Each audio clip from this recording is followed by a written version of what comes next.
We all know that we're living through challenging and troubling times. We're in the midst of a pandemic. Cities and whole countries are being locked down for months on end. People are losing their lives, their jobs and their businesses. Mental illness and suicide are on the rise, and the debt that is being built up will take generations to pay off.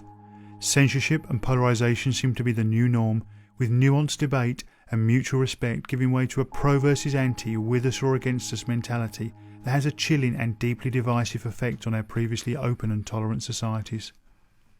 But far more disturbing than any of these troubling things is that we stand on the brink of a civilisational change that is so far-reaching in its consequences and so profound in its implications that few are able to discern the imminence of the danger or to fully comprehend the Rubicon that we are about to cross and the dystopian world that awaits us on the other side. How is this fundamental change being ushered into being, you ask? Through sleight of hand, through misdirection, and through the introduction of the seemingly benign vaccine passport. Such a claim seems extraordinary, and you would be right to be sceptical. But please allow me to explain. Most of us living in democratic societies today have been born into freedom. We've simply never known anything different.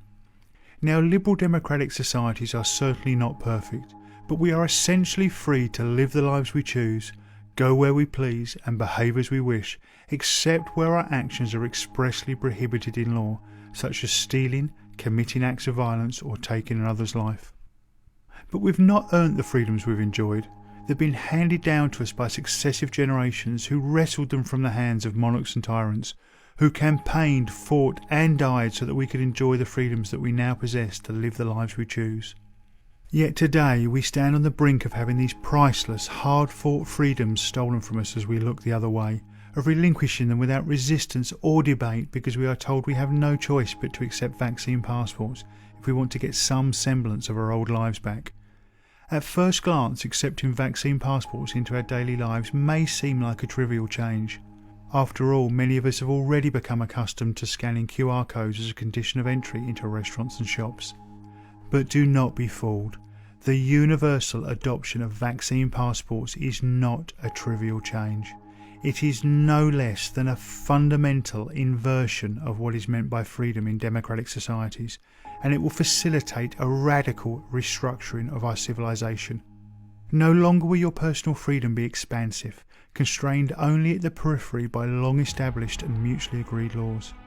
Instead, what will remain of your freedom will be limited to those things that you've been given explicit permission to do by some unseen algorithmic power mediated through the screen of your smartphone, one green tick at a time. Let me say this again, for it is critically important to understand. Today, we are essentially free to do anything we choose except where our actions are prohibited in law. However, after the introduction of vaccine passports, that concept of freedom will be consigned to history, replaced by a completely new system in which you will only be allowed to do the things that you have been given explicit permission to do. This is what I mean by a fundamental inversion of freedom. Almost overnight, our enshrined and protected freedoms will become mere privileges, temporarily granted to us for compliance and good behaviour. Can I go into this restaurant, this concert, this sporting event? Can I get on this bus, this plane or in this taxi? Can I go into this shop, this doctor's surgery or even into my place of work?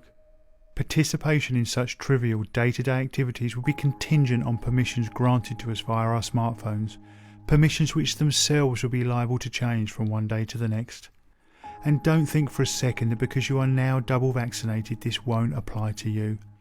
Australia, a country of under 26 million people, has recently signed contracts to secure a further 195 million vaccine doses on top of the millions of doses already purchased. That's about a booster shot every 6 months for the next 4 years. So in a couple of years from now, if you are 2 days late getting your booster shot for the latest COVID variant, you might as well forget that dinner with friends at your favourite restaurant. Those privileges will have been automatically revoked. And it won't stop there.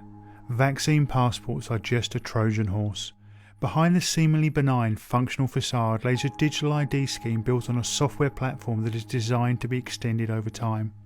Today you'll just get a simple binary green tick or red cross indicating your authorised inclusion or exclusion from everyday society. but tomorrow you'll be rated on every aspect of your life. Points added for behaviour deemed supportive of the government and big business.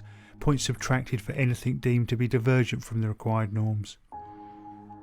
So how many times did you inadvertently break the 1.5 metre social distancing rule today? What about that mildly critical post on social media about some government policy? What about that video you shared with a friend raising legitimate questions about the current approved narrative? Watch your social credit score tumble, and as it does, your access to the services essential for everyday life revoked, one privilege at a time. This sounds extreme, but the social credit system is already a reality in China, where people can't even board a train if their score falls below a certain threshold. Make no mistake, this is coming soon and to the entire world, and it's coming hidden in the vaccine passport Trojan horse. While such a world may seem implausible to us, if we stop and reflect for just a moment, it becomes clear that COVID-19 has already given us a taste of a world where what is permitted, and with it the boundaries of our freedom, changes on a day-to-day basis. The desensitisation has already begun. Although this vision of our imminent future is shocking enough, the true dystopian power of such a scheme only comes into view when we situate the vaccine passport digital ID platform in the context of the high-tech, highly surveilled world we already live in. It's no secret to anyone that the global tech giants monitor and record our every online action, with each post liked, every article shared, ad clicked and video watched used to build detailed profiles on us. These big data generated psychographic profiles are not only used to determine what products we may want to buy, but also, more chillingly, to infer our political preferences, our opinions, attitudes and beliefs, and even our innermost drives and fears. It really can be argued that, armed with big data, AI algorithms and near infinite computing power, Google, Facebook and Amazon really can know us better than we know ourselves. Furthermore, after Edward Snowden's revelations about the NSA's illegal and ubiquitous surveillance programs in the US, working hand in glove as they did with their Five Eyes partners in the UK, Canada, Australia and New Zealand, most reasonably informed people know that governments collect and store vast quantities of data on their citizens, including almost all telephone calls, text messages and emails. Every aspect of our lives today is monitored, scrutinised and profiled as part of the national security apparatus of the state or the for-profit apparatus of big business. To date, the Faustian bargain that we've made with big tech seems to result in little more than a gentle nudge here and there from an online ad or an eerily accurate Amazon recommendation to purchase something that we didn't even know we wanted. However, this will all change, and change forever, if we allow the vaccine passports to roll out. Why? Because the vaccine passport and the social credit system it will rapidly evolve into is the final missing piece in an automated architecture of total surveillance and social control. George Orwell has made us all familiar with the watching and monitoring aspect of surveillance, and we all intuitively know that the act of being watched puts pressure on us to conform to certain rules and norms. Think speed cameras on the roads and CCTV cameras in shops and town centres. But there is another aspect of surveillance that, apart from the occasional speeding fine, few of us have experienced, and that is the disciplinary aspect of surveillance, the punishment for non-compliance that's received at the sharp end of the surveillance architecture. Until now, that piece of the puzzle has been missing, but with the advent of vaccine passports, the mechanism to automatically discipline those who do not submit to prescribed norms and mandated rules will be carried in everyone's pocket every moment of every day. There is a term that's used in the academic discussions on surveillance known as turnkey totalitarianism. This is the idea that the surveillance infrastructure for a totalitarian system has been constructed around us, but it has not yet been switched on. The machine is ready, but the key has not yet been turned. Vaccine passports are the last part of that infrastructure, the last cog in the machine. They are the disciplinary sharp end of the totalitarian system of surveillance and control. Once we allow this final, critical part of the infrastructure to be slotted into place, once we accept it as just a normal part of daily life, the key will be turned, the Rubicon will be crossed, and there will be no going back. There will be no space for dissent, no opportunity for debate, and no room for deviance from prescribed norms and mandated behaviours. And as the crucially important space for debate, difference and non-conformity disappears, so too will the possibility of ordinary human beings collectively steering the direction we want our societies to go in. The machine will be on, eternally and automatically watching, profiling and scoring, guiding our behaviours and, when necessary, punishing.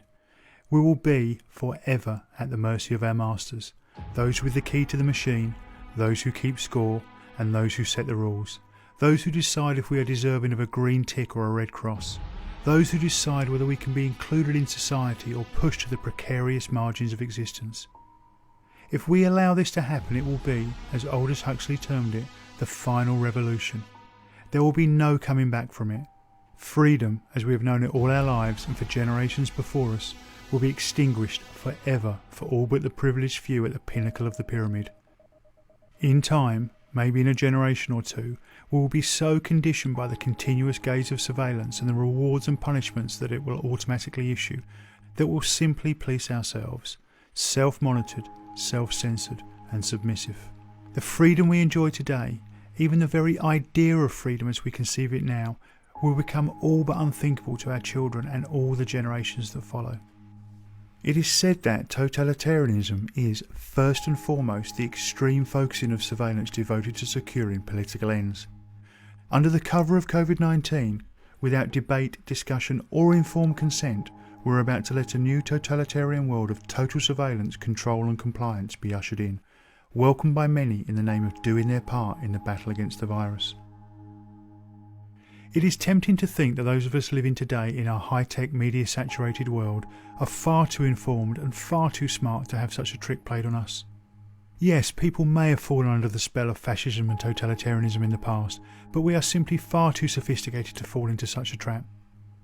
But is that really true? Are you sure? Look around you. Look at the censorship. Look at how little deviance there is from the approved narrative on the mainstream media.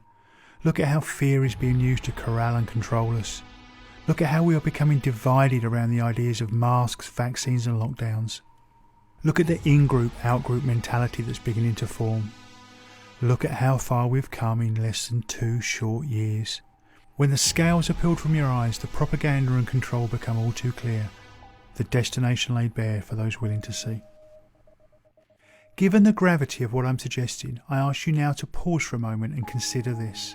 For centuries, perhaps millennia, the torch of freedom has been passed from generation to generation, often paid for with blood. The flames of that torch fanned by the hands it passed through. Those of us alive today who are fortunate enough to live in democratic societies now hold that torch. Now imagine yourself looking into the eyes of your parents, your grandparents and all the generations before them stretching back through time.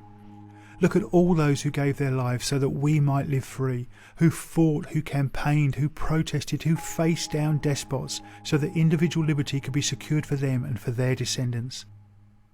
Are you willing to look them in the eyes and tell them that you let the torch go out forever because of a virus? That you let the flame die because you were too fearful, too apathetic, too trusting or too easily manipulated to stand firm, stand tall and keep the flame alive? Now imagine yourself looking forward in time and bring to mind all your descendants, your children and your grandchildren, be they living or yet to come, and all those generations that will follow us. Look them in the eyes and tell them that the gift of freedom was handed down to us, but we allowed it to be taken from us and hence from them because we didn't see the sleight of hand trick that was being played, or if we did nothing to stop it. Can you feel the weight of responsibility that rests upon your shoulders now? Will you be able to live with the shame of knowing that you were one of those who stood idle, locked down, cowered in your home as the precious gift of freedom through sleight of hand, manipulation and misdirection was stolen from you and from all future generations to come? It should not matter where we find ourselves on the political spectrum, what our views are on masks, vaccines and lockdowns, whether we are rich or poor, or even if we are in the police or the military. We may disagree on many things, but surely we can all agree on this, that the freedom we enjoy today is the most precious of gifts, that it has been passed down to us and that it must be cherished, nurtured and defended at all costs for the generations to come. It should be clear by now that the vaccine passport, COVID pass, green pass or however they choose to brand it has absolutely nothing to do with your health, and despite how it's being sold to us, its global rollout is not the way we will get our old lives back. In fact, the reverse is true. Vaccine passports are the perfectly engineered gateway for creating a completely new type of controlled and surveilled society, the likes of which we have never seen before. Therefore, under no circumstances, no matter what pressure is applied to us, must we allow vaccine passports to be introduced. Make no mistake, we stand at a pivotal moment in history, like the Spartans at the Battle of Thermopylae or the young men and boys on the beaches of Normandy. The true scale of what is at stake cannot be overstated. But this is not a message of fear and division. This is a message of hope, and it is a message of unity. I share this as my way of sounding the alarm, of calling attention to the imminent danger we all face. We are born free, sovereign beings on this beautiful earth. We are all brothers and sisters. We are one human family regardless of colour, creed or nationality. No weapons need be forged, no ramparts stormed, no buildings razed. We simply need to stand up, to stand united and say enough is enough. We've seen through the tricks, we see the plan clearly now, and we will not allow our freedom to be taken from us. The torch of liberty will not be extinguished, not now, not ever, and certainly not on our watch. Our moment has come to defend it for all future generations, to fan its flames and to pass it on intact and invigorated to the generations that follow us. To our descendants we must say, in unison, we will not let you down. If this message resonates with you, I ask you to share it with your family and friends, for the time to act is now.